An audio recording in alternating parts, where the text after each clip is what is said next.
Hello student, welcome back to my channel. Student, मैंने इस video में जैव प्रक्रम का पूरा पार्ट पढ़ा दिया है। एक भी टॉपिक नहीं छूटा है, तो आप लोग जाके इस चैप्टर को जरूर पढ़िए और वीडियो को लाइक कीजिए, बहुत ही महत्वपूर्ण है। क्लास 10 बायोलॉजी चैप्टर फर्स्ट अध्याय आपका 6 है, जो NCERT बुक है, जैव प्रक्रम, जिसे इंग्लिश में कहते हैं लाइव प्रोसेस। ठीक है, तो पहले हमें जानना जरूर है स्टूडेंट, जैव प्रक्रम होता क्या है। ठीक है, लेकिन इससे पहले आप लोग इस वीडियो को ज्यादा से ज्यादा शेयर कर दीजिए, ताकि मैं जल्दी से जल्दी वीडियो बना सकूं। तो जैव प्रक्रम वे सभी प्रक्रम जो सम्मिलित रूप से अनुरक्षण का कार्य करते हैं, जैव प्रक्रम कहलाते हैं। ठीक है, जैसे आपका पाचन, श्वसन, उत्सर्जन, ये सब इनके अंतर्गत आते हैं। तो आप लोग कह सकते हैं वह सभी प्रक्रम, जैसे प्रक्रम होता है। ठीक है, तो वे जो प्रक्रम है जो सम्मिलित रूप से अनुरक्षण का कार्य करते हैं, ठीक है, जैव प्रक्रम कहलाते हैं। इतना आप लोग नोट कर लीजिए, नोट बना लीजिए, मैं आप लोगों को सब कुछ पढ़ाऊंगा। तो वे सभी प्रक्रम जो सम्मिलित रूप से अनुरक्षण का कार्य करते हैं, जैव प्रक्रम कहलाते हैं। तो इसके बाद हमारा पोषण का टॉपिक आता है। तो स्टूडेंट, हमारा अगला टॉपिक है न्यूट्रिशन, यानी कि पोषण। तो आइए हम लोग पहले पढ़ते हैं पोषण क्या होता है, पोषण के प्रकार। तो पहले आप लोगों को जानना जरूरी है आखिर में पोषण होता क्या है। तो देखिए, पोषण क्या होता है, वह प्रक्रम जिसमें जीवधारियां अपने पर्यावरण से पोषकों का अंतर्ग्रहण करता है। ठीक है, जैसे वह प्रक्रम जिसमें जीवधारी जो होते हैं अपने पर्यावरण से जो पोषक तत्व होते हैं उसका मतलब ग्रहण करते हैं, खाते हैं। पचे भोजन का अवशोषण, जो पचे भोजन होते हैं उन्हें खाते हैं, तो वो भोजन जो पचता है उसका अवशोषण एवं शरीर द्वारा अनुरक्षण के लिए इसका उपयोग करते हैं, पोषण कहलाता है। समझे बात को मैंने क्या कहा? देखिए, वह प्रक्रम जिसमें जीवधारियां, जैसे आपका जो प्रक्रम है उसमें जीवधारियां अपने पर्यावरण, जैसे उनके आसपास जो पर्यावरण होते हैं से पोषकों का अंतर्ग्रहण करते हैं, जैसे वहां से जो पोषक चीज होते हैं उसका अंतर्ग्रहण करते हैं। पचे भोजन का अवशोषण एवं शरीर द्वारा अनुरक्षण के लिए उसका उपयोग करता है, पोषण कहलाता है। ठीक है, इसे आप लोग एक एक टॉपिक को नोट कर लीजिए, इसे भी आप लोग नोट कर लीजिए, फिर हम लोग आप लोगों को बताते हैं पोषण के प्रकार। तो पोषण आप लोगों का जो होता है, नंबर 1 प्रकार आप लोगों का होता है स्वापोषी पोषण। स्वापोषी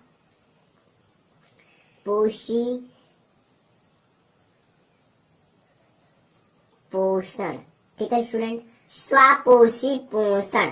और नंबर 2 आपका होता है विषम पोषी पोषण। आप लोगों को दोनों समझना बहुत ही जरूरी है। ठीक है, विषम पोषी पोषण तो मैं आप लोगों को बहुत ही अच्छे से समझा दूंगा, सब कुछ समझ में आने वाला है। नंबर 1, स्वापोषी पोषण क्या होता है? देखिए, ऐसे जीव जंतु जो कार्बनिक पदार्थ होते हैं, ठीक है, कार्बनिक पदार्थ, जैसे आप लोग देखिए से अपना भोजन स्वयं बनाते हैं। जैसे आप लोग समझिए, ऐसे जंतु जो कार्बनिक पदार्थ से अपना भोजन स्वयं बनाते हैं, स्वापोषी पोषण कहलाते हैं। चलिए मैं आप लोगों को एग्जाम्पल बताता हूँ। जैसे आप पेड़ पौधों को ले लीजिए, पेड़ पौधे क्या किसी से भोजन मांगते हैं या किसी दूसरे पर आश्रित रहते हैं? वो तो ना चलते हैं ना कुछ करते हैं, केवल उसी स्थान पर मतलब लगे रहते हैं। लेकिन वो भोजन कैसे बनाते हैं? आप लोग समझो, भोजन वो कैसे बनाते हैं? जो पेड़ पौधे होते हैं प्रकाश संश्लेषण की क्रिया द्वारा भोजन बनाते हैं। ठीक है, जब प्रकाश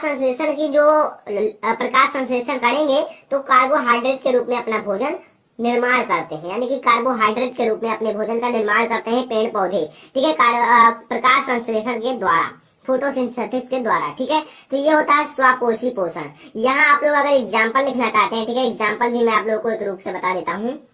ठीक है, प्रकाश संश्लेषण, ठीक है, आप लोग यहाँ लिख लीजिए प्रकाश संश्लेषण। ठीक है, एक बार मुझसे पूछा गया था कि ऐसा कौन सा चीज है जिसमें 3 सा आते हैं, तीनों। तो आप लोग देखिए, सा, 1 सा, 2 सा, 3 सा, तो आपका संश्लेषण जो है उसमें तीनों सा आ जाते हैं। ठीक है, ये आप लोग थोड़ा याद रखना। प्रकाश संश्लेषण से पेड़ पौधे जो होते हैं, पेड़ पौधे, ठीक है, कार्बोहाइड्रेट के रूप में भोजन निर्माण करते हैं। कार्बोहाइड्रेट के रूप में भोजन का निर्माण। ठीक है, तो आप लोग इतना याद रखना, जैसे प्रकाश संश्लेषण से जो पेड़ पौधे होते हैं कार्बोहाइड्रेट के रूप में भोजन का निर्माण करते हैं। तो ये होता है स्वापोषी पोषण। अब आता है विषम पोषी पोषण। विषम पोषी पोषण क्या होता है? देखिए, ऐसे जीव जंतु जो अपना भोजन स्वयं नहीं बनाते बल्कि दूसरों पर आश्रित होते हैं विषम पोषी पोषण कहलाते हैं। स्टूडेंट आप लोग समझिए, ऐसा मतलब जीव जो अपना भोजन स्वयं नहीं बनाते हैं, वो अपना भोजन स्वयं नहीं बनाते हैं, दूसरों पर आश्रित होते हैं, विषम पोषी पोषण कहलाते हैं। अगर आप मनुष्य को ही ले लीजिए, क्या मनुष्य खुद भोजन बनाता है? देखिए, जब धान हो या गेहूं हो, वो जब मतलब पौधों में लगता है तो उसके द्वारा भोजन ग्रहण करते हैं मनुष्य। तो ये खुद पर आश्रित नहीं होते हैं बल्कि दूसरों पर आश्रित होते हैं। ठीक है, तो आप लोग यहाँ लिख सकते हैं नंबर 1 एग्जाम्पल, आप लोग लिख सकते हैं, कुछ भी लिख सकते हैं मनुष्य। ठीक है स्टूडेंट, आप लोग जानवर भी होते हैं, ठीक है, जानवर भी होते हैं। ठीक है, तो आप लोग यहाँ और भी एग्जाम्पल लिख सकते हैं। कवक भी होता है, कवक, जीवाणु, जैसे ये सब खुद नहीं बनाते हैं, मेरा ये कहना है। ठीक है, दूसरों पर आश्रित होते हैं। ठीक है स्टूडेंट, आदि। तो ये होता है आप लोगों का एग्जाम्पल। ठीक है, तो आप लोग इसे तो आप लोग समझ गए होंगे। तो आगे हमारा है अमीबा में पोषण। देखिए स्टूडेंट, मैंने आप लोगों को पोषण पढ़ाया, तो आप लोग नीचे लिख सकते हैं अमीबा में पोषण कैसे होता है। ये एनसीईआरटी बुक में है, 2 नंबर में आ सकता है। ठीक है, अमीबा में पोषण। देखिए, अमीबा में भी पोषण मनुष्य की तरह होता है। अगर हम अमीबा को लें तो अमीबा में भी पोषण मनुष्य की तरह ही होता है और खाद्य पदार्थ का पाचन शरीर के अंदर होता है, और जो उसके खाद्य पदार्थ होते हैं उनका जो पाचन होता है शरीर के अंदर होता है। जैसे मैं आप लोगों को बता देता हूँ अमीबा में पोषण कैसे होता है। देखिए स्टूडेंट, मैंने एक चित्र अभी अभी बनाया है। ये है आप लोगों का अमीबा। ठीक है, ये आप लोगों का है अमीबा, और ये है आपका केंद्रक। अमीबा के अंदर केंद्रक होता है, और ये कोई खाद्य पदार्थ उनके सामने रखा है, यानी कि खाद्य पदार्थ खाने वाला पदार्थ है अमीबा का। ठीक है, तो ये जो खाद्य पदार्थ है धीरे धीरे यहाँ मुंह के टाइप का, माउथ के टाइप का बना लेता है खाद्य पदार्थ को खाने के लिए। ये आपका केंद्रक ही है, तो मैंने एक बार बता दिया तो दोबारा बताने की जरूरत है नहीं। तो ये फिर होता है अंदर, यानी कि शरीर के अंदर इसका पाचन होता है। ठीक है, तो ये शरीर के अंदर आ जाता है, इनके अंदर आ जाता है। ठीक है, फिर यहाँ इनका पाचन हो जाता है। ठीक है, आप लोग यहाँ ऐसे ऐसे बना दे तो काफी अच्छा लगेगा। ठीक है, बिंदु टाइप का। तो स्टूडेंट ऐसे होता है अमीबा में पाचन। तो इतना तो आप लोग समझ ही गए होंगे। अब एक बात और आता है स्टूडेंट, ये जो आपका खाद्य पदार्थ है यहाँ जब पहुंच जाता है तो इसको हम लोग कहते हैं, ये आपका खाद्य का है, और इसी को हम लोग कहते हैं, इसके अंदर होता है खाद्य रिक्तिका। ठीक है, खाद्य रिक्तिका। तो इतना आप लोगों को समझ में आया। पोषण के प्रकार, अमीबा में पोषण, इतना आप लोगों को समझ में आ गया हो तो मैं आप लोगों को आगे डाइजेस्टिव सिस्टम यानी कि पाचन तंत्र को पढ़ाऊं। ठीक है, तो आप लोग समझ गए हो तो एक कमेंट जरूर कर देना। ठीक है, आप लोग लाइक करिए, वीडियो को शेयर कीजिए। आइए मैं आप लोगों को आगे बढ़ाता हूँ। सबसे महत्वपूर्ण टॉपिक 2021 बोर्ड एग्जामिनेशन के लिए पाचन तंत्र। पाचन तंत्र क्या होता है अगर आप लोग समझ जाओगे तो कोई दिक्कत नहीं होगा, और मैं आप लोगों को चित्र भी समझाऊंगा, उनके भाग भी समझाने वाला हूँ। तो आइए मैं आप लोगों को बताता हूँ पाचन तंत्र क्या होता है। ठीक है स्टूडेंट, तो आप लोग इसे ध्यान से देखते रहिए। देखिए, जब यानी कि पाचन का अर्थ है, जो आपका पाचन का अर्थ है जब में स्टूडेंट, जल में अघुलनशील भोज्य पदार्थ को घुलनशील की अवस्था में बदलकर उन्हें अवशोषण के योग्य बनाना। ठीक है स्टूडेंट, बात को समझो। जैसे कोई अघुलनशील पदार्थ है, अब उसका पाचन का अर्थ है तोड़ना, छोटे छोटे भागों में तोड़ना और उसको पचाना। ठीक है, तो अघुलनशील पदार्थ को घुलनशील की अवस्था में बदल देता है और उन्हें अवशोषण के योग्य बना देता है, यानी कि अवशोषण करने के यानी कि निगलने के योग्य बना देता है, जिसमें रुधिर में मिलकर सारे भागों में पहुंच जाता है, पाचन कहलाता है। तब ये सब जब बहुत छोटे छोटे हो जाते हैं, यानी कि मतलब बहुत महीन हो जाते हैं, तो वो रुधिर में मिल जाते हैं, और रुधिर में मिलने के बाद पूरे शरीर के भागों में पहुंच जाते हैं। तो इस प्रक्रिया को पाचन कहते हैं। ठीक है, तो इसे आप लोग नोट कर लीजिए, मैंने अच्छे से समझा दिया है। देखिए, पाचन का अर्थ है अघुलनशील, जल में जो है अघुलनशील भोज्य पदार्थों को घुलनशील अवस्था में बदलकर उन्हें अवशोषण के योग्य बनाना, जिससे या जिनमें रुधिर में मिलकर सारे भागों में पहुंच जाए, पाचन कहलाता है। अब हम लोग इसके पाचन के देखिए मैंने बनाया है, बहुत ही मेहनत किया है, तो आप लोग वीडियो को लाइक कीजिए, ज्यादा से ज्यादा शेयर कीजिए। ठीक है, अच्छा बनाओ तो कमेंट करके जरूर बताना। अब मैं आप लोगों को इनके भागों को बताने वाला हूँ। ठीक है, तो आप लोग ध्यान से देखते रहिए। यहाँ आपका स्टूडेंट जिह्वा, या हम लोग कह सकते हैं जीभ। ठीक है, जिह्वा। ठीक है, जिह्वा। अगर हम बात करें तो यहाँ आपका है, यहाँ इधर मैं लिख देता हूँ मुख, यानी कि मुंह। अगर हम इसे कहें तो इसे हम लोग कह सकते हैं मुख गुहा, इसे हम लोग कहते हैं, ठीक है, मुख गुहा। ठीक है, इतना समझ में आया। अब हमारा स्टूडेंट ये जो है ये चीज, इसे हम लोग कहते हैं डायफ्राम। डायफ्राम,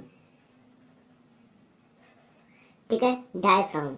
अगर हम बात करें, ये आपका जो है इसके अंदर जो है, पहले आप लोग ये समझिए क्या है, ये है आपका यकृत, सबसे बड़ी ग्रंथि, ये आप लोग समझ लेना, ठीक है, यकृत। और इनके अंदर जो है इसे हम लोग कहते हैं स्टूडेंट पित्ताशय। क्या कहते हैं? पित्ताशय, ठीक है, पित्ताशय। समझ में आया? अभी मैं आप लोगों को एक बार और समझा दूंगा। देखिए, ये है आपका जीभ, ये है मुख, ये जो अंदर इस टाइप का है, ये देख सकते हैं आप लोग, मैं इसे कलर कर देता हूँ। ये आपका है पित्ताशय, और ये जो आपका पूरा सा भाग है, ये इतना जो मैंने कर दिया है कलर, इसके अंदर का, ये आपका है यकृत, ठीक है, ये यकृत का है। और ये आपका डायफ्राम है, ये आप लोग देख सकते हैं, ये, ठीक है। और आप लोग यहाँ तक समझे। अब ये आपका है अमाशय। अमाशय जिसे हम लोग कहते हैं पेट, ठीक है, तो पेट, तो ये होता है अमाशय, ठीक है, पेट। और इसके आगे आइए देखते हैं। अब देखिए, यहाँ मैं आप लोगों को एक बताता हूँ, ये देखिए कुछ पत्ती के टाइप का है ये, ठीक है, इसे, ये बीच का, ठीक है, ये, इसे मैं कलर कर देता हूँ। ये चीज आपका क्या है, सब भाग आप लोग समझ लीजिए, ठीक है। ये है आपका स्टूडेंट अग्नाशय।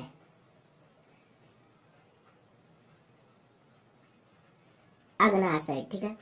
इसके आगे ये आपका है बड़ी आंत, ठीक है, बड़ी आंत, जिसे हम लोग कहते हैं वेदांत, ठीक है। तो ये आप लोगों के एनसीईआरटी में है बड़ी आंत। और ये आपका जो अंदर होता है, ये होता है आपकी छोटी आंत। बड़ी आंत, छोटी आंत। अभी मैं आप लोगों को इनके भागों को भी पढ़ाने वाला हूँ, तो आप लोग अच्छे से पहले भाग को देख लीजिए। ये है आपका गुदा द्वार, ठीक है, गुदा द्वार। तो मैं आप लोगों को एक बार समझा देता हूँ। ये पूरा मैंने एक पिक्चर बनाया है बहुत ही मेहनत करके, ठीक है। और फिर मैंने यहाँ देखिए, यहाँ जो होता है जिससे हम भोजन को खाते हैं, मुख यानी कि मुंह, जिसे हम लोग मुख गुहा भी कहते हैं, जीभ जिससे हम स्वाद लेते हैं जो खाते हैं जिसका, ठीक है। ये आपका है डायफ्राम। डायफ्राम जो आप लोगों का ऊपर नीचे होता रहता है, ठीक है। और ये आपका है पित्ताशय। पित्ताशय, ठीक है, जो पित्त रस का स्रावण करता है। ये आपका यकृत। यकृत जो आपका सबसे बड़ी ग्रंथि है। ये आपका छोटी आंत। छोटी आंत से जब भोजन का मतलब अवशोषण हो जाता है तो बड़ी आंत में जाता है। बड़ी आंत से गुदा द्वारा बाहर निकल जाता है, ठीक है। तो ये तो हुई एक छोटा सा टॉपिक। अब मैं आप लोगों को इनके भागों को पढ़ाने वाला हूँ, ठीक है। जैसे आप लोग मुख है, तो मुख को आप लोग वैसे तो बता नहीं पाएंगे, वैसे तो लिख नहीं पाएंगे, तो मैं आप लोगों को बता देता हूँ।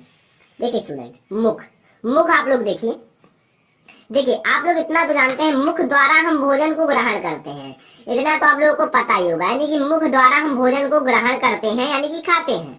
और मुख में लार नामक ग्रंथि पाई जाती है। ये आप लोगों को पता है, मुख में लार नामक ग्रंथि पाई जाती है, जिससे निकलने वाला लार भोजन को निकलने में सहायता करता है। सोचिए, देखिए आप लोग लार तो समझते हैं, वो क्या होता है, थोड़ा मतलब लचीला टाइप का होता है। और उससे क्या होता है, जब भोजन को थोड़ा लुगदी टाइप का बना देता है, और जब वो बन जाता है तो वो निगलने में काफी सहायता मिलता है, ठीक है। यानी कि आसानी से निगल जाता है भोजन, तो इसीलिए लार नामक एंजाइम पाया जाता है। लार टाइलिन नामक एंजाइम को शर्करा में बदल देता है। लार जो होता है टाइलिन नामक एंजाइम पाया जाता है, उसे शर्करा में बदल देता है, ठीक है। तो ये थी एक मुख तथा मुख गुदा, ठीक है। तो मुख एंड मुख गुहा, तो ये आप लोग समझ गए। इसे नोट करते रहिए, नोट्स बनाते रहिए। अगर नहीं बनाओगे तो बाद में आप लोग बहुत पछताओगे, ठीक है। तो नोट अभी से बनाते रहिए। तो आगे हमारा आता है ग्रसिका, ठीक है। जब हम भोजन मुंह के द्वारा खाते हैं तो एक नली होती है जिसे ग्रसिका कहते हैं या ग्रस नली कहते हैं। तो वहां आप लोग समझिए, निगल द्वार से भोजन, जो निगल द्वार से यानी कि हम खाते हैं और निगल द्वार होता है, वहां से भोजन ग्रासिका में जाता है, यानी कि ग्रासिका में पहुंच जाता है। ग्रासिका से अमाशय में, यानी कि वो नली के टाइप का होता है, वहां कुछ होता नहीं, उसका पाचन नहीं होता भोजन का, ठीक है। तो वो क्या होता है, ग्रासिका से सीधा अमाशय में चला आता है, ठीक है। एक तरह से मार्ग होता है, रास्ता होता है। अब आता है अमाशय। अमाशय में भोजन आता है तो क्या होता है, इसमें जठर नामक ग्रंथि पाई जाती है। जठर नामक ग्रंथि आप लोग समझते हैं, जठर नामक ग्रंथि पाई जाती है। और जठर नामक ग्रंथि किस रस का स्रावन करता है, जठर रस का, ठीक है। जठर रस का स्रावन करता है या जठर रस निकलता है। और जठर रस HCl, पेप्सिन, रेनिन पाया जाता है, ठीक है। HCl जो आपका होता है, आप लोग नीचे लिख सकते हैं, या मैंने नहीं लिखा तो आप लोग यहाँ लिख सकते हैं। HCl आप लोग हेडिंग डालिए, ठीक है, और लिख सकते हैं। HCl जो होता है वो भोजन को अम्लीय बनाता है, ठीक है, अम्लीय बनाता है, और जो आपके कठोर कण होते हैं उसे गलाता है, ठीक है। और आपका पेप्सिन, पेप्सिन जो होता है आप लोगों का प्रोटीन को, ठीक है, पेप्टाइड्स में बदल देता है। तो ऐसे आप लोग इसे लिख सकते हैं। देखिए स्टूडेंट, जो HCl होता है भोजन को अम्लीय बनाता है, और जो कठोर कण होते हैं उसे गलाकर सरल बना देता है, ठीक है, यानी कि सरल बना देता है, पचने के योग्य बना देता है। और पेप्सिन जो होता है प्रोटीन को पेप्टोन्स तथा पेप्टाइड्स में बदल देता है, ठीक है, इतना तो आप लोग समझे। और रेनिन दूध को फाड़कर उसमें घुलकर कैसीन को अलग कर देता है। अमाशय जो होता है, अमाशय में भोजन 3 से 4 घंटा रहता है, और भोजन के इस स्वरूप को काइम कहते हैं, यानी कि इन सब जो स्वरूप है उसे काइम कहते हैं, ठीक है। काइम आप लोग समझ लीजिए, भोजन जो होता है 3 से 4 घंटा आपके अमाशय में होता है, और इन सब प्रक्रिया को काइम कहते हैं। जो मैंने बताया HCl भोजन को अम्लीय बनाता है, तो ये सब आप लोग समझ गए होंगे, ठीक है। तो आइए मैं आप लोगों को छोटी आंत के बारे में बताता हूँ। छोटी आंत, ठीक है, छोटी आंत आइए मैं आप लोगों को बताता हूँ। अमाशय से भोजन गृहिणी में पहुंचता है, गृहिणी आप लोग समझे होंगे, गृहिणी, ठीक है। उसके बाद आता है छोटी आंत, ठीक है। यहाँ आप लोग गृहिणी हेडिंग डाल के लिख सकते हैं। अमाशय में भोजन का पाचन होता है, HCl इसे अम्लीय तथा अम्लीय बनाता है, ठीक है, कठोर कण को तोड़कर सरल बनाता है। फिर अमाशय से गृहिणी में आता है, ठीक है। फिर गृहिणी क्या होता है, छोटी आंत में आता है, गृहिणी से भोजन छोटी आंत में। अमाशय से भोजन गृहिणी में पहुंचता है, गृहिणी से छोटी आंत में आता है, ठीक है, गृहिणी से भोजन छोटी आंत में आता है। तो यहाँ आप इतना भी लिख सकते हैं, गृहिणी में अमाशय से भोजन गृहिणी में पहुंचता है, गृहिणी से छोटी आंत में आता है, ठीक है। छोटी आंत में भोजन का अत्यधिक पाचन हो जाता है। जब भोजन छोटी आंत में पहुंचता है तो उसका अत्यधिक पाचन हो जाता है, तथा अवशोषण जल तथा भोजन ही बचते हैं। जो बेकार भोजन है वो बचते हैं, और जो बचे कुचे जल होते हैं और भोजन वही बचते हैं जो खराब होते हैं, ठीक है। तो ये आप लोग समझ गए। अब हमारी आती है बड़ी आंत, ठीक है। मैंने बहुत अच्छे से समझाने का प्रैक्टिस किया और आप लोग समझ भी गए होंगे, ठीक है। बड़ी आंत क्या होता है, छोटी आंत से जो अपशिष्ट पदार्थ यानी कि खराब पदार्थ, ठीक है, बड़ी आंत में आ जाता है। बड़ी आंत में आ जाता है, फिर गुदा द्वार से बाहर निकल जाता है। जो खराब पदार्थ होते हैं वो जो गुदा द्वार होता है उसके द्वारा बाहर निकल जाता है, ठीक है। तो आप लोगों को मैं चित्र समझाऊंगा, ठीक है। श्वसन तंत्र जो होता है वो चित्र होता है। श्वसन की डिफिनीशन पहले समझो, ठीक है। तो श्वसन के डिफिनीशन में कुछ है नहीं, कहिए श्वसन एक जैविक क्रिया है। श्वसन जो है एक जैविक क्रिया है। मनुष्य को जीने के लिए श्वसन की आवश्यकता होती है। स्टूडेंट, अगर हम श्वसन ना लें कुछ समय तक व्यक्ति जो होता है 1 मिनट या उससे ज्यादा सांस को रोक सकता है, लेकिन कहे वो कि मैं 1 दिन या 10 घंटे या 5 घंटे, ठीक है, कि सांस को रोक दूंगा, तो नहीं रोक सकता, ठीक है। क्योंकि अगर सांस ना ले तो वो जी नहीं सकता। तो सांस जीने के लिए बहुत ही ज्यादा महत्वपूर्ण है, यानी कि सांस जीने के लिए हमारे लिए आवश्यकता है, ठीक है। मनुष्य वातावरण से ऑक्सीजन को ग्रहण करता है। जो व्यक्ति होते हैं, मनुष्य होते हैं, वो ऑक्सीजन को वातावरण से ग्रहण करते हैं, ठीक है, वातावरण से ग्रहण करते हैं तथा कार्बन डाइऑक्साइड को बाहर निकालते हैं, या आप लोग लिख दीजिए निकालते, ठीक है। यहाँ आप लोग लिख दीजिए निकालते हैं, तो ज्यादा बेटर रहेगा, ठीक है स्टूडेंट। निकालते हैं, यह प्रक्रिया श्वसन कहलाती है। कितना इजी मैंने आप लोगों के लिए लिखा है कि बच्चों को समझने में कोई दिक्कत ना हो, ठीक है, इसलिए मैंने इसे आप लोगों की भाषा में लिखा है। देखिए कितना इजी है। आप लोग कहिए श्वसन एक जैविक क्रिया है।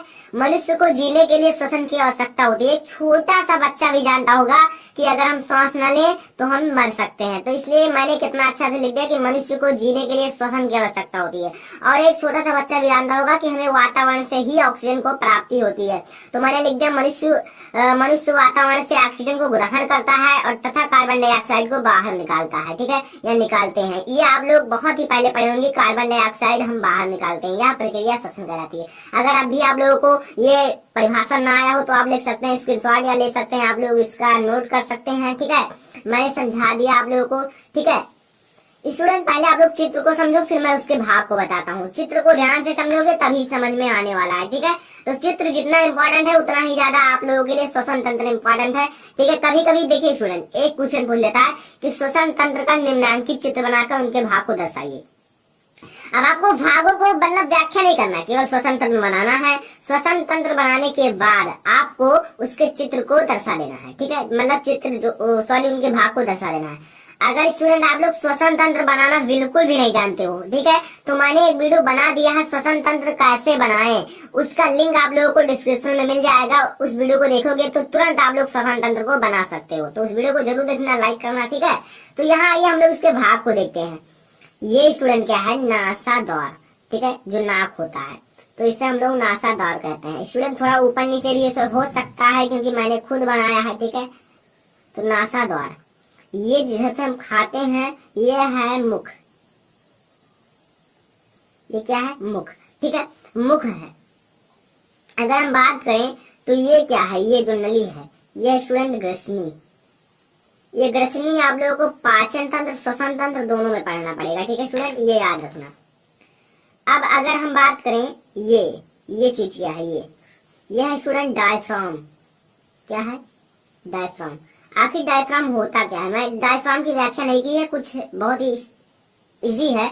जब हम सांस को लेते हैं तो डायफ्राम ऊपर नीचे होता रहता है। अगर डायफ्राम हेडिंग डाल के लिख सकते हैं जब लॉन्ग में आए कि डायफ्राम, जब हम सांस लेते हैं तो हमारा डायफ्राम ऊपर नीचे होता रहता है, ठीक है स्टूडेंट। बस ये इतना याद रखना बहुत है। ये जो आपका है, ये चीज, ये नली नीचे, ये है श्वास नली, श्वास नली, ठीक है, श्वास नली। यहाँ आप लोग समझिए स्टूडेंट, यहाँ आप लोगों का एक कंठ होता है, ठीक है, उससे हम लोग क्या कहते हैं, कंठ को, ठीक है स्टूडेंट। तो आप लोग यहाँ कंठ जो होता है वहां आप लोग लिख लेना कंठ का नाम, ठीक है, वो आप लोग लिख लेना ग्लॉटिस, ठीक है। या आप लोग कंठ ना लिखें, उसका मैं व्याख्या कर दूंगा, कोई दिक्कत होगा नहीं, ठीक है। अब आइए हम लोग देखते हैं, ये है स्टूडेंट, ये है, तो आप लोग जानते हैं फेफड़ा है, लेकिन कौन सा फेफड़ा, दायां फेफड़ा। दो फेफड़ा होता है, ये तो आप लोग जानते ही हैं। तो एक होता है दायां फेफड़ा। फेफड़ा को इंग्लिश में क्या कहते हैं, हमें कमेंट बॉक्स में जरूर बताना, ठीक है। ये है वाया फेफड़ा, ठीक है, मैं तो जानता ही हूँ, लेकिन आप लोग यार बताओ, ठीक है, ताकि मैं भी कुछ मतलब मोटिवेट हूँ कि मेरे बच्चे पढ़ रहे हैं, ठीक है, मेरे जो छात्र हैं वो पढ़ रहे हैं अच्छे से। तो यहाँ तो हो गया इनके भाग। अगर हम बात करें छोटा सा, और याद रखना, ये जो है ये श्वास नली है, तो श्वसनी या इसे श्वसनी भी कह सकते हैं। तो ये दायां श्वसनी और ये बायां श्वसनी। इतना मैं आप लोगों को ज्यादा है, इतना आप लोगों के लिए बहुत है, ठीक है। इतना अगर दर्शा देते तो कोई दिक्कत होने वाला नहीं है।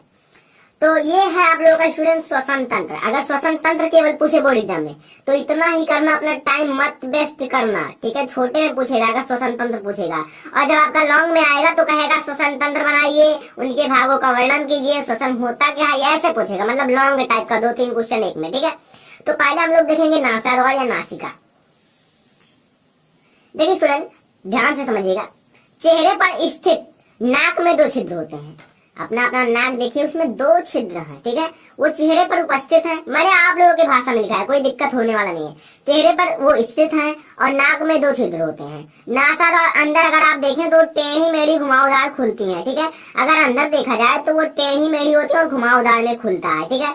यह मार्ग टाइवाइनल अस्थियों से बना है। यह मार्ग किससे बना है, टाइवाइनल अस्थियों से। इतना याद रखना है, बहुत ही इंपॉर्टेंट है। और श्लेष्मिक झिल्ली से ढका रहता है, और वो जो होता है आपका श्लेष्मिक झिल्ली से ढका रहता है। इतना याद रखना। आपके बहुविकल्प में पूछ लेता है कि नासाद्वार किससे ढका होता है, तो आपको टिक लगाना है श्लेष्मिक झिल्ली, ठीक है। मैं आप लोगों को एक एक पॉइंट बता रहा हूँ कि आप लोगों को कोई दिक्कत होने वाला नहीं है, ठीक है। नासाद्वार में इसी कारण एक चिकना पतला तरल श्लेष्मक झिल्ली से स्रावित होता रहता है। तो आप लोग इतना लिख लेना और आगे मत लिखना, इतना बहुत है, ठीक है। और जानते हो तो लिख लेना, लेकिन इतना आप लोगों के लिए मैंने बहुत ही समझा, बहुत ज्यादा मैं आप लोगों को बड़ा भी नहीं बताने वाला हूँ, ठीक है। और आप लोग जानते हो तो लिख लेना, लेकिन मैं बहुत बड़ा नहीं बताऊंगा। कंठ या स्वर्ण तंत्र। देखिए स्टूडेंट, जो कंठ होता है, अगर आप अपने गले पे देखें तो एक कंठ है, उसे हम लोग स्वर्ण यंत्र भी कहते हैं। अगर उसे पकड़ लिया जाए तो आसानी से आप बोल नहीं सकते अच्छे से, ठीक है। तो देखिए, ग्रसनी के भीतर भाग में निगल द्वार से पहले एक छिद्र होता है, इसे कंठ या ग्लॉटिस कहते हैं। इसे कंठ कहते हैं या ग्लॉटिस कहते हैं, ठीक है, जो भोजन निगलते समय बंद हो जाता है। मैं आप लोगों को इसे थोड़ा सा समझाना चाहता हूँ। जैसे आपका ये कंठ है, ठीक है, समझ लो, ठीक है। जब हम लोग सांस लेते हैं, ठीक है, दो छोटी छोटी कंठियां होती हैं। ठीक है, जब हम लोग सांस लेते हैं तो ये देखिए भोजन लेने वाला जो कंठ है वो बंद हो जाता है ताकि उसमें हवा ना जाए। और अगर हम जब खाना खाते हैं तो सांस लेने वाला कंठ बंद हो जाता है, यानी कि जो भोजन निगलते समय बंद हो जाता है, जो कंठ होता है भोजन निगलते समय बंद हो जाता है। पहली बात कंठ एक ही होता है। ठीक है, मतलब क्या है कि भोजन जो ग्रसनी द्वारा चली जाती है और कंठ द्वारा हम हवा को अंदर ले जाते हैं। बात को समझे तो कितना आसान सा है। ग्रसनी के भीतर भाग में निगल द्वार से पहले एक छिद्र होता है, इसे कंठ या ग्लोटिस कहते हैं, जो भोजन निगलते समय बंद हो जाता है। तो मैं बहुत इजी तरीके से लिख दिया हूँ, श्वास नाल। श्वास नाल या श्वसनी भी कहते हैं। श्वास नली की लंबाई 100 सेंटीमीटर और चौड़ाई 11 सेंटीमीटर और व्यास 5 से 2 सेंटीमीटर होता है। प्रत्येक श्वसनी अपने फेफड़ों में चली जाती है। स्टूडेंट, अभी मैंने चित्र में बताया था कि श्वसनी जो होती हैं कुछ इस टाइप से होती है। देखिए ऐसे आती हैं और ऐसे फेफड़े में चली जाती हैं, मतलब ऐसे फेफड़े में होती हैं। ठीक है, और इधर से ऐसे फेफड़ा बना दिया जाता है। ठीक है, कुछ इस टाइप से, ठीक है, फेफड़ा बना दिया जाता है। तो ये जो होती हैं अपने अपने फेफड़े में चली जाती हैं। ठीक है, तो इतना, और बहुत सारी शाखाओं में बट जाती हैं, बहुत सारी शाखाओं में बट जाती हैं। ठीक है, इतना याद रखना, और लिख पाए तो लिख लेना। ठीक है, तो फेफड़ा, मनुष्य में 2 फेफड़ा पाया जाता है। मनुष्य में कितनी फेफड़े पाए जाते हैं? 2, एक दाया एक बाया। ठीक है, दाया और बाया 2 फेफड़े पाई जाती हैं। एक कौन सा स्टूडेंट? एक दाया फेफड़ा और एक बाया फेफड़ा। ठीक है, मनुष्य में 2 फेफड़ा पाई जाती है। 2 फेफड़ा मनुष्य का श्वसनांग है। अगर फेफड़ा ना हो तो श्वास नहीं ले पाएंगे। तो जो 2 फेफड़े हैं वो मनुष्य का श्वसनांग है। फेफड़े के चारों ओर से एक पतली झिल्ली पाया जाता है। जो फेफड़ा होता है उसके चारों ओर एक पतली झिल्ली पाया जाता है। ठीक है, फेफड़ा के चारों ओर।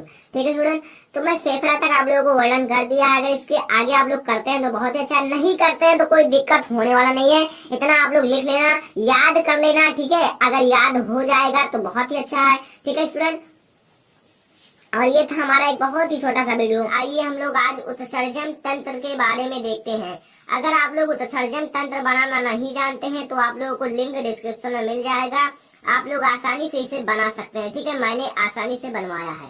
तो आइए हम लोग देखते हैं इनके भागों को। ठीक है, तो इनके भाग देखिए। पहला, ये जो है स्टूडेंट ऊपर, सबसे ऊपर यहाँ, ये आपका क्या है? ये आप लोगों का है अधिवृक्क ग्रंथि। क्या है स्टूडेंट? अधिवृक्क ग्रंथि। ये स्टूडेंट है अधिवृक्क ग्रंथि। ये देखिए छोटा सा यहाँ वृक्क के ऊपर है और यहाँ भी, ये 2 होते हैं। ठीक है, और ये जो है आपका ये है वृक्क। तो यहाँ आप लोग का ये बाया वृक्क है। ठीक है, बाया वृक्क। ठीक है, और वो आप लोगों का दाया वृक्क है। एक जो व्यक्ति होता है उनमें एक जोड़ी वृक्क पाया जाता है, एक तो बाया और एक दाया, 2 वृक्क होते हैं। ये आप लोग याद रखना, बहुत ही ज्यादा महत्वपूर्ण है, बहुत ही प्रमुख उत्सर्जन है। ठीक है, तो इतना आप लोग याद रखना। ये जो है आपका ये पट्टी। ठीक है, ये आपका है महाधमनी। महाधमनी, इतना आप लोग याद रखना, ये आपका है महाधमनी। ठीक है, ये आप लोगों का है महाधमनी। ठीक है, इतना आप लोग याद रखना। और ये जो आपका नली है ये क्या है? ये स्टूडेंट नली जो है देखिए मूत्र वाहिनी, जिससे मूत्र यहाँ आपके जो ये है थैली नुमा इसमें आता है। अभी मैं इसका नाम नहीं बताऊंगा। ठीक है, तो ये है आप लोगों का मूत्र वाहिनी। ठीक है, इतना आप लोग याद रखना, बहुत ही ज्यादा महत्वपूर्ण है मूत्र वाहिनी। अब देखिए स्टूडेंट, ये तो आप लोग समझ गए मूत्र वाहिनी है। अब जो नीचे आप लोगों का है ये आपका क्या है? यहाँ जब आप लोगों का वृक्क से मूत्र बनता है तो इस नली जो है, ये नली इसके द्वारा आता है। फिर कहाँ आता है? ये जो मूत्राशय है यहाँ इकट्ठा होता है। ठीक है, यहाँ जो है इकट्ठा हो जाता है मूत्राशय, यहाँ त्रापयाक मंत्र। और ये जो है ये एक मार्ग है। किसका मार्ग है? मूत्र मार्ग का। ठीक है, ये सब आपके उत्सर्जी अंग है। अगर आपसे कोई पूछ ले उत्सर्जी अंग बताइए तो आप लोगों को बताना है वृक्क, मूत्रवाहिनी, मूत्राशय, मूत्रमार्ग, और आपका त्वचा भी है, फेफड़ा भी है। अभी सब बताऊंगा, सब कुछ क्लियर होने वाला है। ठीक है, तो यहाँ आप लोग देखिए, अगर इस वृक्क को कोई पूछे तो आप लोगों को बताना है दाया वृक्क। ये ग्रंथि आपका है अधिवृक्क ग्रंथि। ये आपका मूत्राशय, ये है मूत्रमार्ग जिसके द्वारा मूत्र बाहर जाता है। और ये है मूत्र वाहिनी। ठीक है, तो ये है उत्सर्जन तंत्र के भाग। अगर आप लोग नहीं बनाना जानते हो ये, तो आप लोगों को लिंक डिस्क्रिप्शन में मिल जाएगा, जरूर देखना, बहुत ही ज्यादा महत्वपूर्ण है। तो ये आप लोग पहले बनाना सीखिए, फिर इनके भाग जो हैं ऐसे आप लोग दर्शाना सीखिए। पहले एक बात देखिए, फिर आप लोग उसे अपने कॉपी में बनाना सीखिए, फिर उसे दर्शाना सीखिए। ठीक है, क्योंकि स्टूडेंट ये आप लोगों का बनाने के साथ आएगा। ठीक है, उत्सर्जन तंत्र का आप लोग चित्र सहित वर्णन करो, तो चित्र आप लोगों को बनाना पड़ेगा बोर्ड एग्जाम में। तो आप लोग बनाना नहीं जानते हो तो लिंक आप लोगों को डिस्क्रिप्शन में मिल जाएगा। तो ये होता है इनके भाग। आप लोग नोट करना चाहते हैं तो नोट कर सकते हैं। इसके आगे हम लोग इनके कुछ बारे में देखने वाले हैं। देखिए स्टूडेंट, पहले आप लोगों को बोर्ड एग्जाम में लिखना है प्रमुख उत्सर्जी अंग। ठीक है, प्रमुख उत्सर्जी अंग। अगर आप लोग फेफड़ा, महाधमनी, महाशिरा, मूत्राशय, मूत्रवाहिनी इनके बारे में कुछ जानते हैं तो लिख देना। ठीक है, वरना आप लोग नहीं जानते तो ना भी लिखना, कोई दिक्कत है नहीं। ठीक है, तो यहाँ मैं आप लोगों को बताता हूँ प्रमुख उत्सर्जी अंग। तो पहले आप लोग समझिए, जो मुख्य प्रमुख उत्सर्जी अंग है वो तो आपका वृक्क है। अगर आपसे कोई पूछे प्रमुख उत्सर्जी अंग तो आपका वृक्क है। ठीक है, वृक्क जो आपका किडनी होता है। ठीक है, तो यहाँ मैंने लिखा है प्रमुख उत्सर्जी अंग एक मूत्रवाहिनी, जो आपका एक मूत्रवाहिनी होता है जिसके द्वारा मूत्र जो आपका मूत्राशय में जाता है। ठीक है, और एक जोड़ा वृक्क। एक जोड़ा वृक्क का अर्थ है दो वृक्क। दो वृक्क को हम लोग एक जोड़ा कहते हैं। फिर मूत्र मार्ग और त्वचा। अब आप लोग सोच रहे होंगे त्वचा कैसे उत्सर्जी अंग है। ठीक है, जो आपके देखिए जो पसीने होते हैं, ये त्वचा जो होता है उत्सर्जी अंग को इसी के द्वारा बाहर निकाल देता है। ठीक है, त्वचा जो होता है ये भी एक उत्सर्जी अंग है, लेकिन सबसे प्रमुख उत्सर्जी अंग है आपका जो वृक्क है, एक जोड़ी वृक्क। और आंत उत्सर्जी अंग है। आंत भी आपका एक उत्सर्जी अंग है। तो उत्सर्जी अंग में आपका क्या क्या है, आपका एक जोड़ी वृक्क, एक मूत्रवाहिनी, एक मूत्रमार्ग एंड मूत्राशय एंड त्वचा, फेफड़ा और आंत। ये आपके प्रमुख उत्सर्जी अंग है। याद कर लेना। नोट करना चाहते हैं तो नोट कर लीजिए, अभी से नोट बना लीजिए। ठीक है, और आप लोग इसे नोट कर लीजिए। लास्ट में मैं एक ऐसा वीडियो लाऊंगा जिसमें पूरा जैव पराक्रम का पाठ समाप्त हो जाएगा एक ही वीडियो में। तो आप लोग इसे समझते रहिए, फिर आप लोगों को मिल जाएगा बहुत जल्दी। मानव उत्सर्जन तंत्र। मानव उत्सर्जन तंत्र में मूत्रमार्ग, एक जोड़ा वृक्क, मूत्राशय, मूत्रवाहिनी होता है। ये तो आप लोग जानते हैं। उत्सर्जन तंत्र में अगर देखिए, उत्सर्जन तंत्र का होता है उत्सर्जी पदार्थों को बाहर निकालना। ठीक है, तो उत्सर्जन तंत्र का आप लोगों को डिफिनेशन कोई पूछे तो मनुष्य जो उत्सर्जी पदार्थों को बाहर निकालते हैं उसी को उत्सर्जन कहते हैं। ठीक है, और उत्सर्जी पदार्थ बहुत ही जहरीले होते हैं। ठीक है, इसको मतलब ज्यादा देर तक नहीं रखना चाहिए, मतलब वो बहुत ही जहरीले बनते जाते हैं। तो उत्सर्जन तंत्र देखिए, मानव उत्सर्जन तंत्र में मूत्र मार्ग, एक मूत्र जोड़ा वृक्क एंड मूत्राशय, मूत्रवाहिनी, ये सब आपके जो है प्रमुख उत्सर्जी अंग है। ठीक है, इन्हीं के द्वारा मेनली उत्सर्जन होता है। ठीक है, और आगे देखते हैं वृक्क उत्सर्जन में वृक्क उदर में रीढ़ की हड्डी के दोनों ओर स्थित होता है। वृक्क जो होता है स्टूडेंट, रीढ़ की हड्डी आप लोग जानते होंगे, उनके दोनों तरफ स्थित होता है। दोनों तरफ का अर्थ है एक रीढ़ की हड्डी और उनके दाईं ओर बाईं ओर। ठीक है, दोनों ओर स्थित होता है, यानी कि दो वृक्क होते हैं और रीढ़ की हड्डी के दोनों तरफ स्थित होते हैं। इतना आप लोग याद रखना। और आप लोग यहाँ देखिए, वृक्क में मूत्र बनने के बाद जो आपका वृक्क है, जैसे मूत्र बनने की प्रक्रिया आप लोग समझिए।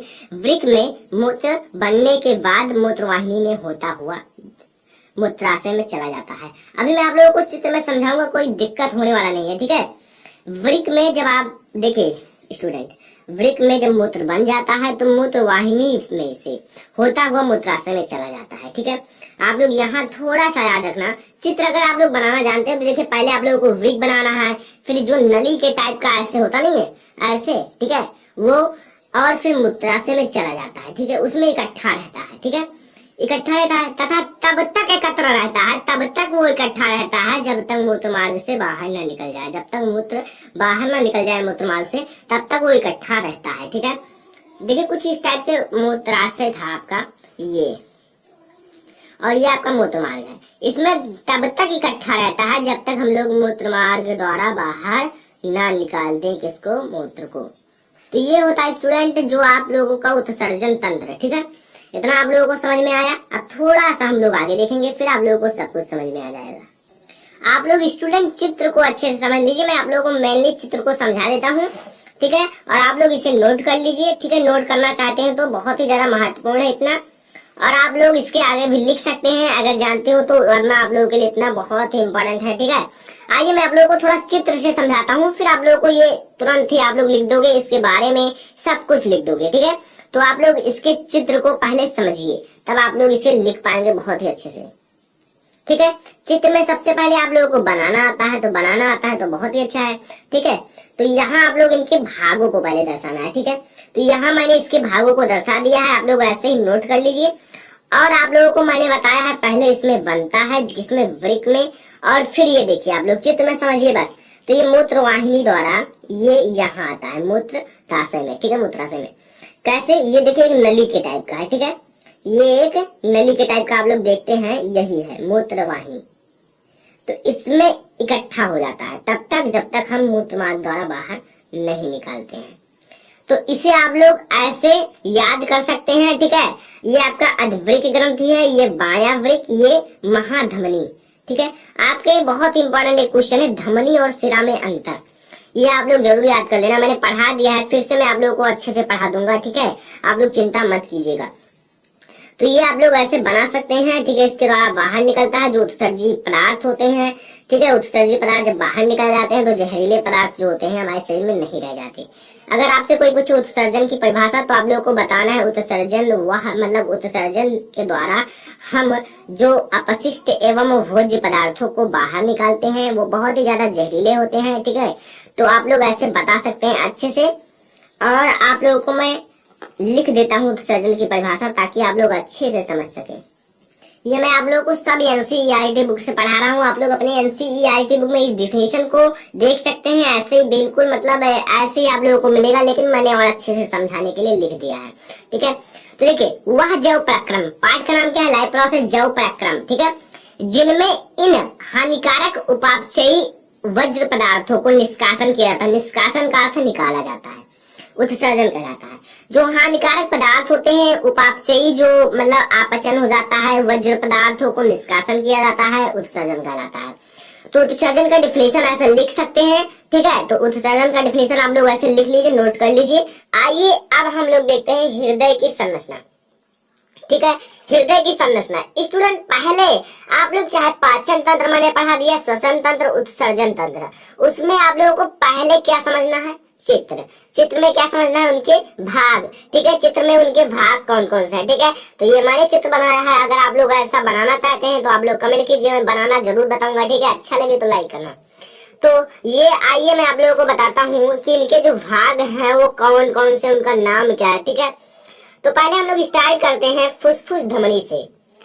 ये जो है स्टूडेंट, ये आपका है फुसफुस धमनी। क्या स्टूडेंट, देखिए फुसफुस, ये है स्टूडेंट फुसफुस धमनी, फू आधा फा और फू और सा। ठीक है, समझ लेना, थोड़ा गलत हो गया था। ठीक है, तो फुसफुस धमनी।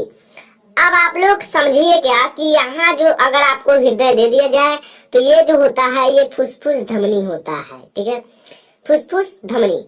अगला हमारा आता है स्टूडेंट, देखिए ये जो है हमारा महाधमनी है। क्या, ये जो है ये महाधमनी। ठीक है, देखिए स्टूडेंट, मैं आप लोगों को समझा रहा हूँ, मैंने कई सारे टॉपिक को पढ़ा भी दिया है। ठीक है, तो ज्यादा ज्यादा वीडियो को शेयर कर दिया करो ताकि सभी लोग पढ़ सकें। महाधमनी, और यहाँ जो आपका ये ऊपर थोड़ा निकला सा लग रहा है वो क्या है, अग्र महाशिरा। क्या स्टूडेंट, अग्र महाशिरा, अग्र महाशिरा। ठीक है, अग्र महाशिरा। ठीक है स्टूडेंट, तो अब हम लोग आगे देखेंगे कि ये जो है हमारा, यहाँ देखिए ये जो लाइन है, यहाँ आप लोग पहले आप लोग इनके जो भाग हैं, जो कक्षाएं उन्हें समझिए। ये है आपका दायां लिंद, ये चीज, ये कक्षा है आपका। ठीक है, ये है आपका दायां अलिंद। ठीक है, अलिंद। ठीक है, ये आपका दायां अलिंद है, और यहाँ जो है आपका ये, ठीक है, ये है आपका बायां अलिंद। ठीक है स्टूडेंट, बायां अलिंद। तो ये सब आप लोग समझिए, चित्र को जितना अच्छे से समझोगे उतना आप लोगों को अच्छे से समझ में आने वाला है। तो अब हम लोग देखेंगे ये जो है आपका, यहाँ आप लोग ध्यान से देखिएगा, ये कुछ इस टाइप से होता है, इस टाइप से, ठीक है। तो ये चीज जो आपका है यहाँ, ये आपका क्या है, ये थोड़ा आप लोगों को हार्ड लगेगा, लेकिन आप लोग याद कर लेना, बाई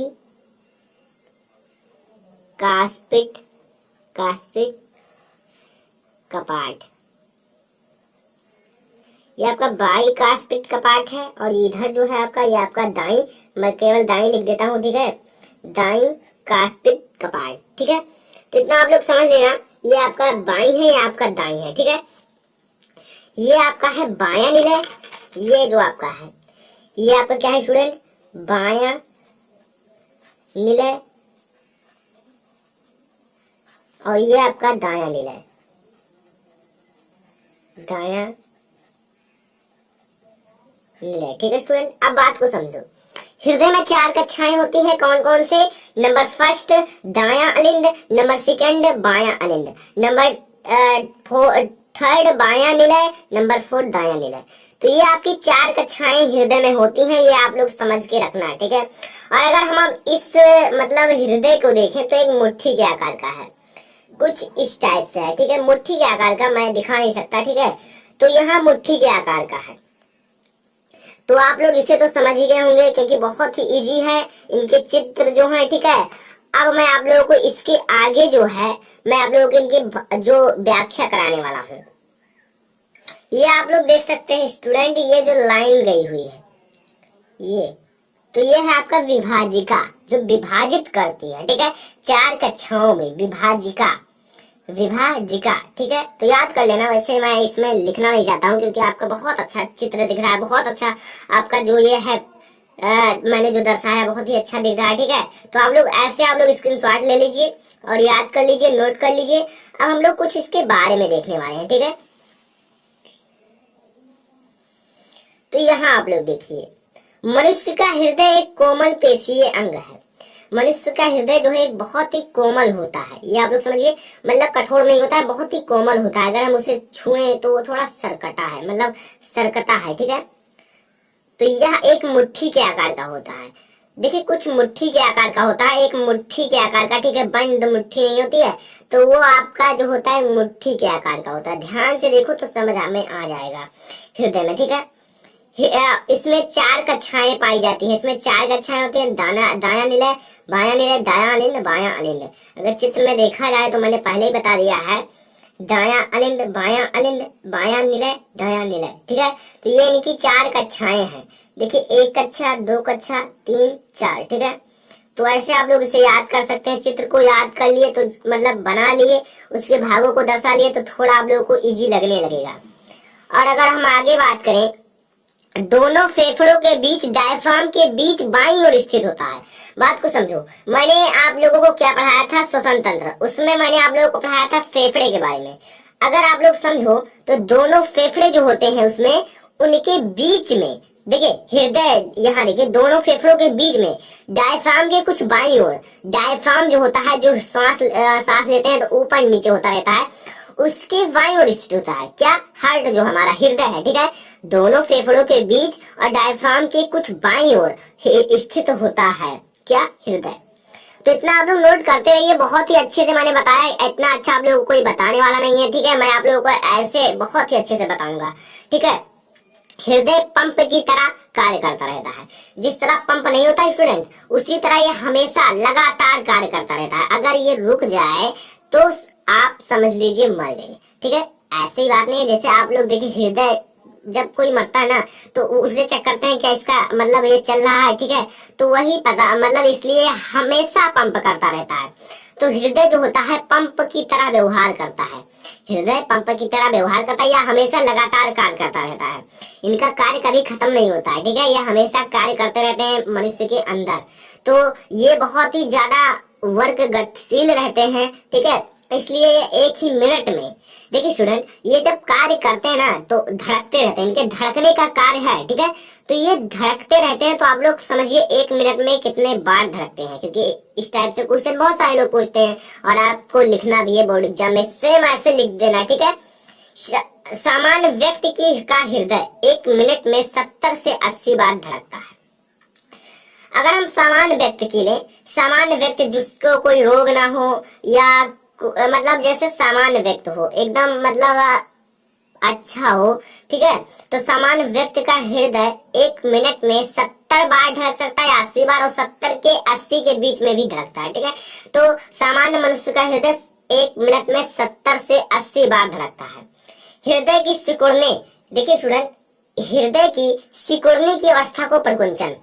स्टूडेंट, जब हृदय, देखिए आपको बात समझो, जब खून हृदय में आता है पंप कराने के लिए, अब पंप कराने के लिए खून आया ना, ठीक है, अशुद्ध आया तो वो पंप किया उसे, तब तो वो समझ लीजिए जब खून आया तो वो तो फूला हुआ था, तो फूला हुआ था तो उसे क्या कहते हैं, देखिए फैलने की अवस्था को अनुशीतलन, यानी कि फैल जाता है तो उसे हम लोग अनुशीतलन कहते हैं। लेकिन जब उस खून को, अशुद्ध खून को फेफड़े में भेज देता है शुद्ध करने के लिए ना, तो हृदय सिकुड़ जाता है, तो सिकुड़ने की अवस्था को प्रकुंचन कहते हैं। और जब खून उसके अंदर होता है ना, तो उस फैलने की अवस्था को अनुशीतलन कहते हैं, ठीक है। समझ में आया ना?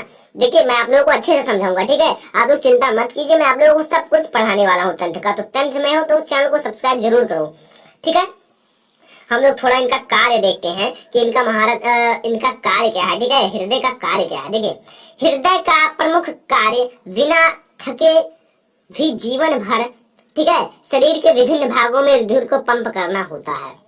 स्टूडेंट, अगर आप सोचो हमारे अंदर अशुद्ध खून रहेगा ना, तो हम लोग कैसे रहेंगे, मतलब कोई ना कोई बीमारी रहेगा, या हम लोगों के अंदर अशुद्धियां जब रहती है ना, तो बीमार व्यक्त हो जाता है। तो हृदय वही कार्य करता है, उसे पंप करता है, शुद्ध करता है। तो हृदय प्रमुख कार्य बिना थके, इसको न थक लगता है न कुछ लगता है, 1 मिनट में 70 से 72 बार धड़कता रहता है।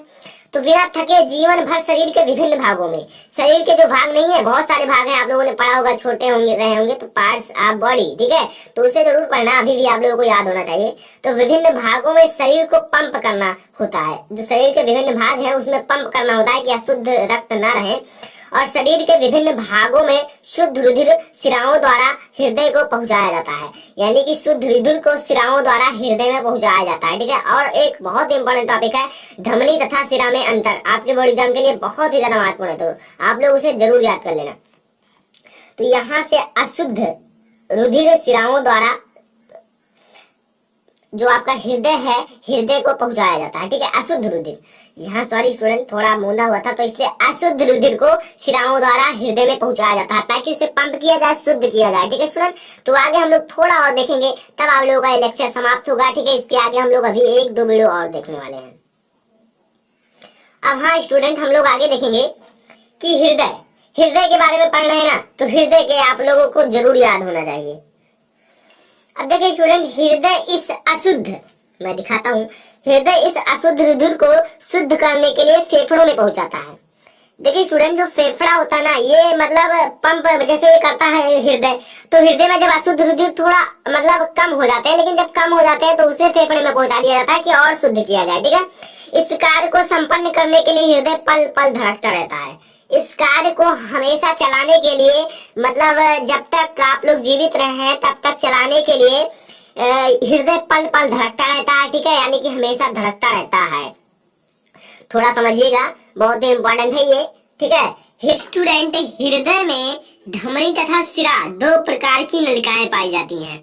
जो हृदय होता है उसमें 2 प्रकार की नलिकाएं पाई जाती हैं। कौन सा स्टूडेंट? धमनी तथा सिरा, बहुत ही ज्यादा महत्वपूर्ण है, इसमें आप लोगों से अंतर पूछा जाता है, मैं बहुत ही जल्द पढ़ा दूंगा, ठीक है।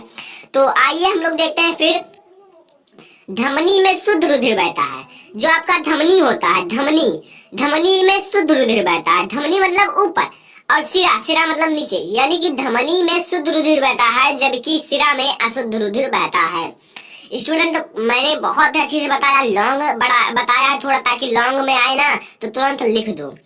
तो धमनी आप लोग याद रखना, धमनी में शुद्ध रुधिर बहता है, जबकि सिरा में अशुद्ध रुधिर बहता है, ठीक है। तो हृदय की संरचना आप लोगों को समझ में आ गया होगा, ठीक है। तो ये था हृदय की संरचना। तो रुधिर तथा लसिका में अंतर आप लोगों को सब कुछ समझ में आने वाला है। तो पहला आप लोग हेडिंग डालिएगा, ऐसे बोल दिया मैं रुधिर, और आप लोग स्केल की सहायता से एक लाइन खींचिएगा और इधर हेडिंग डालिएगा लसिका, ठीक है। तो आइए मैं आप लोगों को बताता हूँ इसमें अंतर। पहला अंतर देखिए, यह गहरे लाल रंग का तरल संयोजी ऊतक है। अच्छा, आप लोग खून तो देखे होंगे, ब्लड को आप लोग देखे होंगे। यह गहरे लाल रंग का, यह बहुत ही गहरा लाल रंग का तरल संयोजी ऊतक है। बहुत लोगों का बहुत ही गहरा होता है, बहुत लोगों का थोड़ा कम गहरा होता है, ठीक है, लेकिन तब भी वो बहुत ही गहरा लाल रंग का तरल संयोजी ऊतक होता है, ठीक है। तरल होता है, लाल रंग का होता है और एक संयोजी ऊतक है। तो यह गहरे तरल रंग का संयोजी ऊतक है, ठीक है। यह रंगहीन तरल संयोजी ऊतक है। लसिका में कोई रंग नहीं होता है, लाल पीला हरा नीला कुछ नहीं होता है, यह रंगहीन होता है, बिना रंग के होता है, ठीक है। तो यह रंगहीन तरल संयोजी ऊतक है, ठीक है, ध्यान दीजिए। हाँ, नंबर सेकंड, रुधिर में लाल रुधिर कणिकाएं पाई जाती हैं। स्टूडेंट, जब इसमें रुधिर में लाल रुधिर कणिकाएं पाई जाती हैं, लसिका में लाल रुधिर कणिकाएं नहीं पाई जाती हैं। स्टूडेंट, इसमें लाल रुधिर कणिकाएं पाई जाती हैं, इसलिए लाल रंग का होता है, लेकिन इसमें नहीं पाया जाता, इसलिए ये रंगहीन होती हैं, ठीक है स्टूडेंट। तो बहुत इजी है, इसको आप लोग नोट करते रहिए, ठीक है। अब बहुत ही इजी है, ठीक है, मैंने बहुत ही अच्छे लिखे। तो देखिए तीसरा, रुधिर में प्रोटीन्स अधिक मात्रा में पाए जाते हैं। जो आपका ब्लड होता है, रुधिर होता है, उसमें प्रोटीन जो होते हैं बहुत ही अधिक मात्रा में पाए जाते हैं, लेकिन लसिका में जो होता है, तीसरा देखिए, लसिका में प्रोटीन्स कम मात्रा में पाई जाते हैं। स्टूडेंट, लसिका में भी प्रोटीन पाए जाते हैं, लेकिन रुधिर की तुलना में कम मात्रा में पाया जाता है, ठीक है। बहुत सारे बच्चे कहते हैं नहीं टीचर कि इसकी तुलना में ये वीक है, तो इसका अर्थ है वो तेज है और दूसरा वीक है।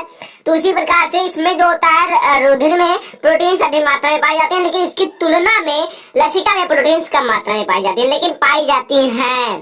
तेज तो है लेकिन कम है, लेकिन पड़ता है, ऐसी बात नहीं कि नहीं पड़ता, ठीक है। तो इतना बात समझ में आया। देखिए मैं आप लोगों को अगला बताता हूँ। इसमें ऑक्सीजन की मात्रा अधिक पाया जाता है। जो आपका रुधिर होता है, इसमें ऑक्सीजन की मात्रा अधिक पाया जाता है, लेकिन इसमें ऑक्सीजन की मात्रा कम पाया जाता है। इसमें भी ऑक्सीजन की मात्रा पाई जाती है, लेकिन इसकी तुलना में कम पाई जाती है, ठीक है। तो मैंने बहुत ही इजी बताया। देखिए स्टूडेंट, अगर आप लोग देखें तो मैंने केवल दो यही बताया कि कम और ज्यादा। रुधिर में प्रोटीन अधिक मात्रा में और इसमें ऑक्सीजन अधिक मात्रा में, बस इसमें कम, ठीक है। और ये तो बहुत सारे बच्चे जानते होंगे, इनका रंग लाल होता है तो इसमें लाल रुधिर कणिकाएं पाई जाती है, उसका रंग लाल नहीं होता है तो इसमें नहीं पाई जाती है। अब बता है ये, तो देखिए यह गहरे लाल रंग का तरल संयोजी ऊतक है, तो आपको पता है लाल रंग का है, तो ठीक है। और यह रंगहीन संयोजी ऊतक है, तो ये आप लोगों को पता हो चुका है। तो मैंने आप लोगों को ये बताया रुधिर तथा लसिका में अंतर, ठीक है। तो इसे आप लोग समझ गए होंगे। अब हम लोग देखने वाले हैं धमनी तथा शिरा में अंतर। तो अब हमारा आता है धमनी तथा शिरा में अंतर। दोनों इतने सारे इंपॉर्टेंट हैं कि आप लोग अनुमान नहीं लगा सकते, बहुत ही ज्यादा महत्वपूर्ण है, ठीक है। तो धमनी तथा शिरा में अंतर, पहला आप लोग हेडिंग डालिए धमनी। इसमें रुधिर हृदय से अंग की ओर बहता है। इसमें रुधिर जो होता है हृदय से अंग की ओर बहता है। स्टूडेंट, इसमें रुधिर हृदय से अंग की ओर इसलिए बहता है क्योंकि जो धमनी होता है इसे शुद्ध कर देता है, और शुद्ध कर देता है जब हृदय में, तो हृदय से शरीर की ओर बहने लगता है, अंगों की ओर बहने लगता है। इसमें रुधिर अंगों से हृदय की ओर बहता है। हृदय की ओर इसलिए बहता है क्योंकि जो अशुद्ध रुधिर होते हैं वो आपके हृदय में आते हैं और पंप होता है तो वो शुद्ध होते हैं, ठीक है। इतना समझ में आया। अब आगे देखिए, इनकी दीवारें अत्यधिक मोटी होती हैं और इनकी दीवारें पतली व कम लचीली होती हैं, ठीक है। इनकी दीवारें अत्यधिक मोटी होती हैं क्योंकि देखिए इसका, जिसे आप लोग समझिए, हृदय से अंगों की ओर रुधिर बहता है तो थोड़ा वेग होता होगा, अगर फट जाए ना तो आदमी मर जाता है, ठीक है। तो इसलिए आप लोग समझिए, इसलिए इसकी दीवारें बहुत ही ज्यादा मोटी होती हैं, ठीक है। लेकिन इनकी दीवारें पतली इसलिए होती हैं क्योंकि वो शुद्ध करने में समय लगता है, थोड़ा थोड़ा गिरता रहता है, शुद्ध करता रहता है, ठीक है। इसलिए इनकी दीवारें पतली व कम लचीली होती हैं, ठीक है स्टूडेंट। अब देखिए स्टूडेंट, इनकी गुहा सक्रिय होती है, यानी कि सक्रिय का मतलब पतली होती है, और इनकी गुहा सक्रिय देखिए स्टूडेंट नहीं होती है। इसकी आप लोगों को लिखना है नहीं होती है। देखिए सक्रिय नहीं होती लेकिन ये चौड़ी होती है, ठीक है। सक्रिय नहीं होती लेकिन ये चौड़ी होती है, ठीक है। तो आप लोगों को कुछ कहना नहीं है, इनकी गुहा जो होती है यहाँ मैं बता दूं चौड़ी होती है, ठीक है। समझ में आया, ठीक है, समझ में आ गया। तो ये मैंने इसमें बताया, इसकी गुहा सक्रिय, इनकी चौड़ी। अगला, इनका रंग गुलाबी या चटक लाल होता है। जो धमनी होता है इसका रंग जो होता है गुलाबी तथा चटक लाल होता है, और ये गहरे लाल या नीले रंग की होती है। स्टूडेंट, जो नसें दिखाई नहीं देती हैं वो आपका सिरा ही है, ठीक है, जो नसें दिखाई देती हैं। तो ये गहरे लाल रंग या नीले बैगनी रंग का होता है। तो आप लोग जब देखोगे ध्यान से तो पता चल जाएगा। ऐसे ही कुछ कलर होती है नीले बैगनी लाल रंग का, ठीक है। अगला, ये प्राय त्वचा से दूर गहराई में स्थित होते हैं। ये जो होते हैं त्वचा जो होता है अपना, ठीक है, स्किन, इसके गहराई में स्थित होते हैं, ठीक है। इसके पास ज्यादा नहीं, इसके अंदर गहराई में स्थित होते हैं, लेकिन ये प्राय त्वचा के समीप स्थित होते हैं। तो मैंने बताया नहीं कि वो दिखाई देते हैं, ठीक है, त्वचा के समीप स्थित होते हैं इसलिए दिखाई देते हैं। तो इसलिए इसे हम कहते हैं ये प्राय त्वचा के समीप स्थित होते हैं। तो आप लोग नोट करना चाहते हैं तो नोट कर लीजिए, क्योंकि नोट्स आप लोग नहीं बनाओगे तो अच्छे मार्क आने वाले नहीं हैं, ठीक है। तो नोट जरूर बनाइए। मैंने आप लोगों को बहुत सारे बढ़ा दिए हैं, ठीक है। अब मैं आप लोगों को एक ऐसा वीडियो लाऊंगा जिसमें मैं आप लोगों को पूरा जैव पराक्रम पढ़ा दूंगा, ठीक है। तो वीडियो पसंद आया तो लाइक कीजिए, शेयर कीजिए अपने दोस्तों के साथ। देखिए बहुत ही इंपॉर्टेंट मैंने बताया है, ठीक है। धमनी तथा शिरा में अंतर मैं आप लोगों को दिखा देता हूँ, नोट कर लीजिए। यहाँ आप लोग 5 तक नोट कर सकते हैं, वीडियो को पीछे करके नोट कर सकते हैं। अब यहाँ आप लोग रुधिर तथा लसिका में अंतर को भी नोट कर सकते हैं। मैं आप लोगों को यहाँ 4 बताया हूँ, चारों को आप लोग नोट कर लीजिए। आप लोग इसका स्क्रीनशॉट भी ले सकते हैं, ठीक है।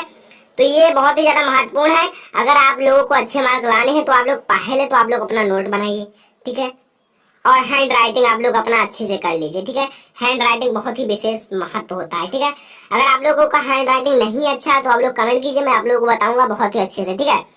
और नोट तो आप लोग बना ही लीजिए, ठीक है स्टूडेंट। और वीडियो पसंद आया तो वीडियो को ज्यादा से ज्यादा लाइक कर दिया करो, ठीक है, ताकि मैं भी मोटिवेट हूँ और आप लोगों के लिए ज्यादा से ज्यादा वीडियो बना सकूं। और वीडियो को अपने दोस्तों के साथ शेयर कर दिया करो, ठीक है, ताकि स्टूडेंट सभी लोग पढ़ सकें आपके चैनल से और आप लोगों के बीच कंपटीशन हो, ठीक है, कि हम लोग कितना जानते हैं, ठीक है। क्वेश्चन पूछे उनसे, वो उनसे, तब अच्छी से पढ़ाई होती है। और अगर चैनल पर नए आए हो तो चैनल को सब्सक्राइब जरूर कीजिए। इसलिए स्टूडेंट जब सब्सक्राइब करोगे तब आप लोगों के पास नोटिफिकेशन पहुंचेगा और बेल आइकन को जरूर प्रेस करिए। तो स्टूडेंट वीडियो पसंद आया तो बहुत ही अच्छा है। तो स्टूडेंट फिलहाल इस वीडियो में इतना ही, तब तक के लिए धन्यवाद।